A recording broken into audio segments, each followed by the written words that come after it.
Good morning, everyone. Welcome back after spring break. Hopefully, you and your family are doing well and are all healthy and staying busy. In this course, where we stand right now, is the IAs have been completed. I'm currently grading them, and we'll talk more about that as the year progresses and winds down. Also, you had a discrete worksheet that many of you have already turned in, so continue to make progress on that. I know there may be some of those problems that I required you to work with the calculator a little bit more than maybe we have done in class, or I tried to show in the one video, so hopefully you're able to work through that. Again, talk to each other if you have questions. Email me, and I'll try to get back to you as soon as possible, either through a video or just through email.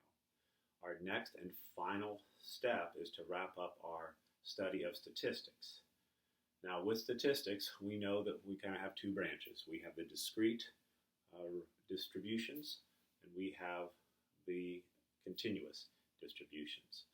In both of these, we're working with probabilities, of course, but we're also concerned with mean, median, mode, variance, standard deviation. With the discrete, we have the general discrete probability distributions, and then we have some specific types, namely the binomial and the Poisson. And hopefully you're somewhat comfortable with identifying those and working with those. With the continuous, we also kind of have two classifications. We have the more general, which we'll look at today, and then we'll get very specific with the normal or the standard normal distribution, which is one that more of you are familiar with just through some other courses. So let's get to it from section 29A. A continuous probability density function can be defined simply. We have a function that, of course, is continuous. It must always be greater than 0 on some interval. The and part I've left out because that's the very important part. What's important for it to be a probability distribution is that all of the probabilities must add to 1. Well, with discrete, that was simple. We found each individual probability and added them to 1. But in this case, since it's continuous, there really are no individual probabilities. So we have to define it more as an area. And this is where calculus comes into play. For a continuous random or probability density function, the integral of that function from A to B must be 1. So if I happen to take a look at some function from A to B, let's just say there's A, and that happens to be B. And maybe this is the function. This area must be 1. That's it. Now, if it's not 1, it's not a probability density function. Now, in terms of the other things that we like to find, starting with maybe the mode. Let's think about what the mode would be.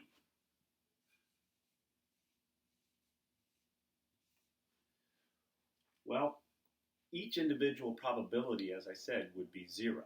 For example, the probability, let's say this is a 2 and this is a 5, the probability that a 3 exists is basically the area from 3 to 3.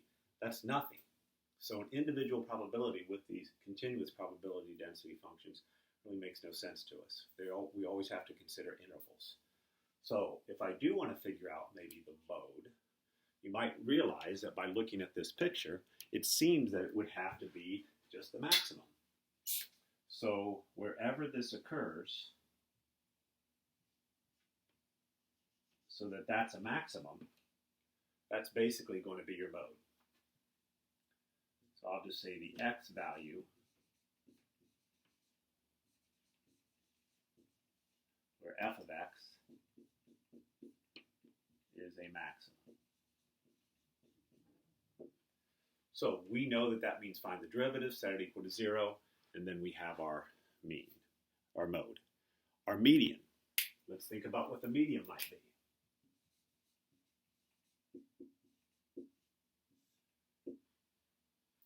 Well, the median is going to be kind of the center of all the data, and basically what we need in that case is how far would I have to move over from A so half of the area is covered. And maybe it's going to be a little bit over So in this case, it would be like this purple x, and I'm going to put an M here for median. That might be the median because this area would equal this area. Didn't draw it very well, but that's life. So what we have here is it's basically the x value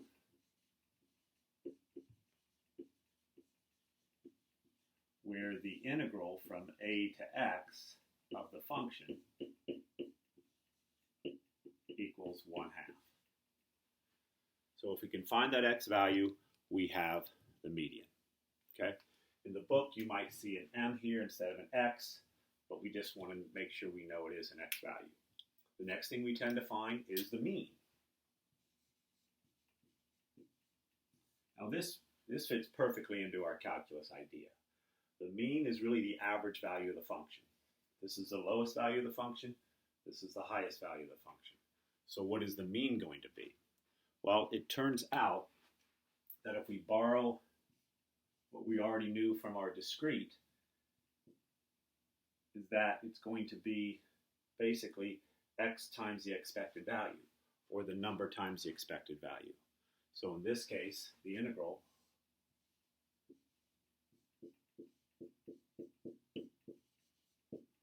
would be that value, x times whatever that function is going to be.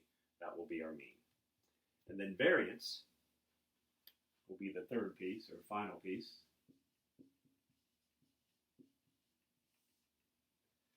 The variance is going to be, again, modeled after what we had with the discrete.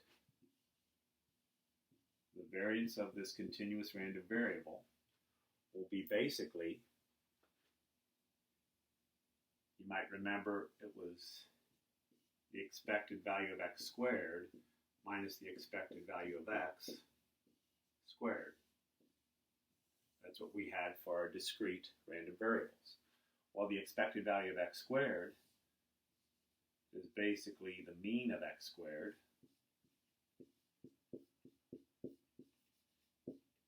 minus that squared. So I'm just going to write it as mu squared because we've already hopefully calculated that.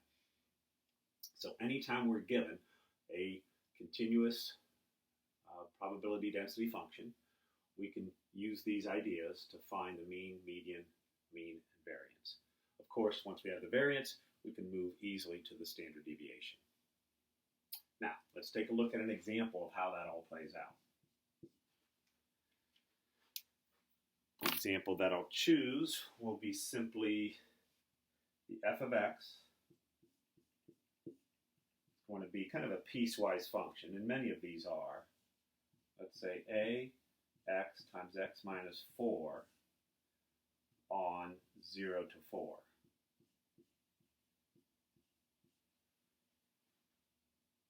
And everywhere else it's 0.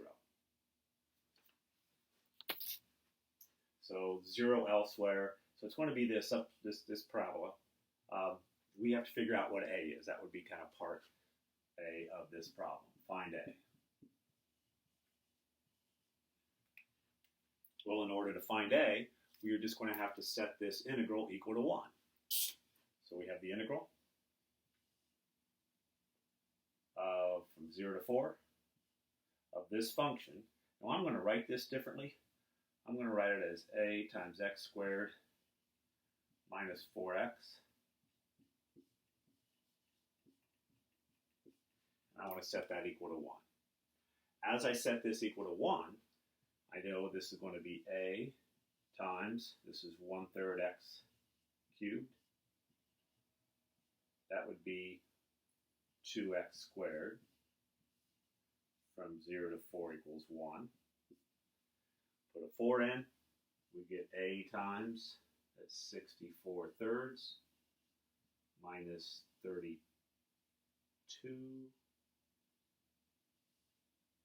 equal 1. So a is going to be, that's going to be over 3, 96. So negative 3 over 32. And you can check that work, but that's going to be the value of a. So now my function looks a little bit nicer. Instead of this a, it's negative 3 over 32. So it is an upside down parabola, so it's going to have a finite area and an area of 1 from 0 to 4. Now, the next thing we want to do is find all the other things. Find the mode, median, and so forth. I'm not going to go through every single part of that, but what I will do is, let's say we do want to find the median. The median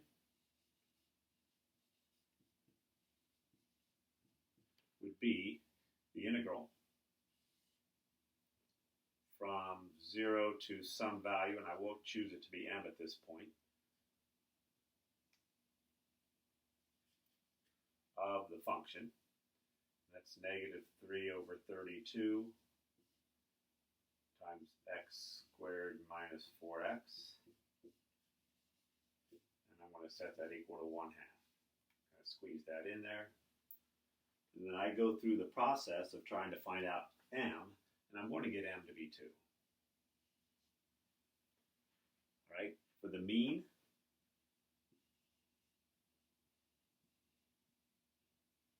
I will do similar things. I will just integrate from 0 to 4 of x times all of that.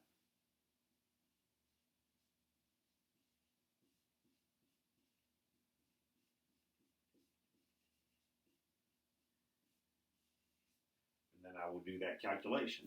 That turns out to also be 2. The mode would be the max. I guess I missed that one.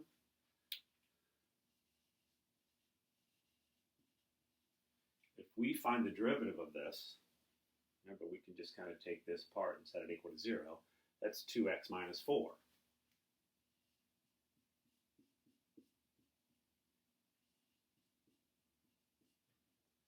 That equals 0 when x is 2.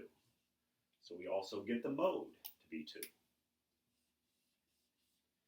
And then the only other thing that I'll leave for you to do is to find the variance. But once you have the function, you have a, you should be able to find each of these things. So that's a very quick overview of what you'll see in the problem set from 29C.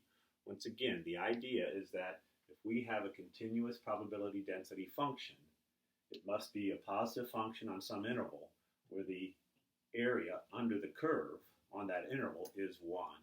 So that allows us to answer a variety of questions. Once we have that, we can find our standard mean, median, mean, variance, and then of course standard deviation. For the next couple of days, work on this problem set. On Thursday, I will post a video on getting into the normal distribution, the standard normal, and what we do with that. And that, as I said, should be something that you're a little bit familiar with. Calculator usage will be a very important part of that. So I'll try to do my best at explaining how that all works. So enjoy your day. Hopefully this was helpful, and stay in touch.